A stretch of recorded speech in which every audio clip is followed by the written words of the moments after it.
Hello guys, আসসালামু আলাইকুম। আশা করি আপনারা সকলে অনেকটাই ভালো আছেন। আজকের এই ভিডিওটা খুবই ছোট হলেও আজকের এই ভিডিওটার টপিক কিন্তু অসাধারণ। আপনি কিন্তু চাইলে আপনার ফেসবুক, মেসেঞ্জার, হোয়াটসঅ্যাপ সব কিছুতেই কিন্তু এরকম আপনারা দেখতে পাচ্ছেন 3D ফটো কিন্তু সেন্ড করতে পারেন। তো দেখুন এখানে আমি কিন্তু 3D ফটো সেন্ড করছি, ঠিক আছে।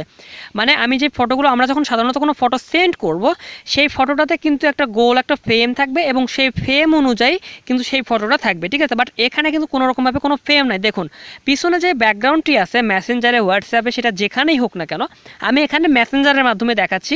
পিছনে যে ব্যাকগ্রাউন্ড আছে, তো সেই ব্যাকগ্রাউন্ডের সামনে কিন্তু আমার এই ফটোটা 3Dর মতো থাকতেছে, ঠিক আছে। সো আপনি কিভাবে এরকমভাবে 3D ফটো কাউকে সেন্ড করবেন, এরকমভাবে যদি আপনি কাউকে ফটো সেন্ড করেন সে কিন্তু অবাক হয়ে যেতে বাধ্য হবে।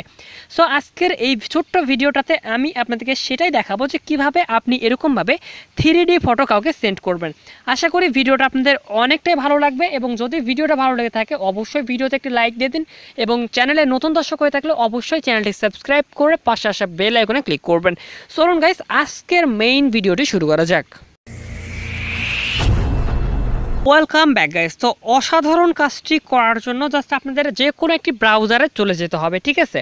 তো সিম্পলি আপনারা চাইলে আপনাদের ফোনের যে গুগল ক্রোম ব্রাউজার থাকে সেই ব্রাউজারে যেতে পারেন, কিংবা আপনাদের ফোনের যদি ডিফল্ট কোনো অন্যান্য ব্রাউজার থাকে তো সেই রকম ব্রাউজারে চলে যাবেন, ঠিক আছে। কিংবা আপনি চাইলে যে কোনো ব্রাউজার থেকে করতে পারেন। গুগল প্লে স্টোরে কিন্তু প্রচুর ব্রাউজার পাওয়া যায়, সেই ব্রাউজারগুলোর মধ্যে একটি ব্রাউজার আপনি ইনস্টল করে নেবেন। মানে আপনি ইন্টারনেট ব্রাউজিং করার জন্য একটি ইনস্টল করে নেবেন।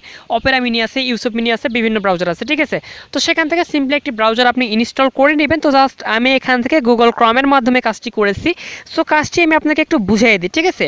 তো আপনাদের এই যে ফটোগুলো আপনারা দেখতে পাচ্ছেন, আমি যে ফটোগুলো সেন্ড করছি, এই 3D ফটোগুলো আমরা সেন্ড করছি, তো এই ফটোটাতেই কাজ হবে, ঠিক আছে। আপনাদের এই ফেসবুক, মেসেঞ্জার, হোয়াটসঅ্যাপ এগুলোর মধ্যে কোনো কিচ্ছু করতে হবে না। জাস্ট এই ফটোটার মধ্যে কিছু সেটিংস করতে হবে কিংবা কিছু কাজ করতে হবে, ঠিক আছে। তো নর্মালভাবে আপনি যেরকমভাবে কাউকে ফটো পাঠান সেই ফটোটা একটু এডিটিং করতে হবে। সো এডিটিং খুবই সোজা, জাস্ট 1 মিনিট সময়ও লাগবে না আপনাদের এই ফটোগুলো এরকমভাবে কাউকে পাঠানোর জন্য, ঠিক আছে।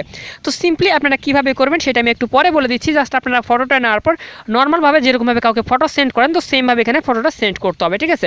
আপনারা সরাসরি আপনাদের এখান থেকে গ্যালারিতে ক্লিক করবেন এবং গ্যালারিতে ক্লিক করার পর জাস্ট আপনাদের ফটোটা শো করবে। এখান থেকে আপনি যে কোনো ফটো সিলেক্ট করবেন, ঠিক আছে। সো আমার এই ফটোটা কিন্তু ওইরকমভাবে চলে যাবে। আমি আপনাদেরকে লাইভ প্রুফ দেখিয়ে দিচ্ছি। জাস্ট আমি এখানে সেন্ড করলাম এবং সেন্ড বাটনে ক্লিক করার পর দেখুন আমাদের এই ফটোটা কিন্তু এরকমভাবে চলে গেছে 3D ভাবে, ঠিক আছে। সো 3D ভাবে যাওয়ার কারণটা হচ্ছে এই ফটোটার কোনো ব্যাকগ্রাউন্ড নাই। এই ফটোটা বর্তমানে ব্যাকগ্রাউন্ড ছাড়া আছে, অর্থাৎ বিজি রিমুভার দিয়ে আমি এই ফটোটার ব্যাকগ্রাউন্ডটাকে রিমুভ করছি, ঠিক আছে। সো আমাদের চ্যানেলে অলরেডি একটি ভিডিও দিয়ে রাখা আছে বিজি রিমুভার দিয়ে কীরকমভাবে আপনি আপনার মোবাইল ফোন দিয়েই খুব সহজে যে কোনো ফটোর ব্যাকগ্রাউন্ডটাকে রিমুভ করবেন এবং ব্যাকগ্রাউন্ডটাকে রিমুভ করে দিয়ে যদি আপনি এরকমভাবে ফটো পাঠান তাহলে কিন্তু সেই ফটোটা এরকম দেখাবে, ঠিক আছে। সো গাইস আশা করি বিষয়টা বুঝতে পারছেন। তো ফটোর ব্যাকগ্রাউন্ডটা রিমুভ করার জন্য জাস্ট খুব সহজে আপনারা আমাদের এই ভিডিওটার এখন আই বাটন কিংবা ভিডিওর ইন্ডি স্ক্রিনে এই ভিডিওটা সম্পূর্ণ দেখলে আপনাদের সামনে অটোমেটিক্যালি শো করবে যে কীভাবে আপনি ফটোটার ব্যাকগ্রাউন্ড রিমুভ করতে পারেন, কিংবা এই ভিডিওটার ডেসক্রিপশন বক্সে আমি সেই ভিডিওটার লিঙ্ক দিয়ে রাখবো, যে ভিডিওটা থেকে আপনি খুব সহজে দেখে নিতে পারেন যে কীভাবে ফটোর ব্যাকগ্রাউন্ড রিমুভ করতে হবে। সো গাইস আশা করি ভিডিওটা আপনাদের ভালো লাগছে। যদি ভিডিওটা ভালো লেগে থাকে একটু ভিডিওতে লাইক দিয়ে দিন এবং চ্যানেল নতুন দর্শক হয়ে থাকলে সাবস্ক্রাইব করে পাশে থাকুন। তো গাইস ভালো থাকুন, সুস্থ থাকুন, খোদা হাফেজ। দেখা হচ্ছে পরবর্তী কোনো ভিডিওতে।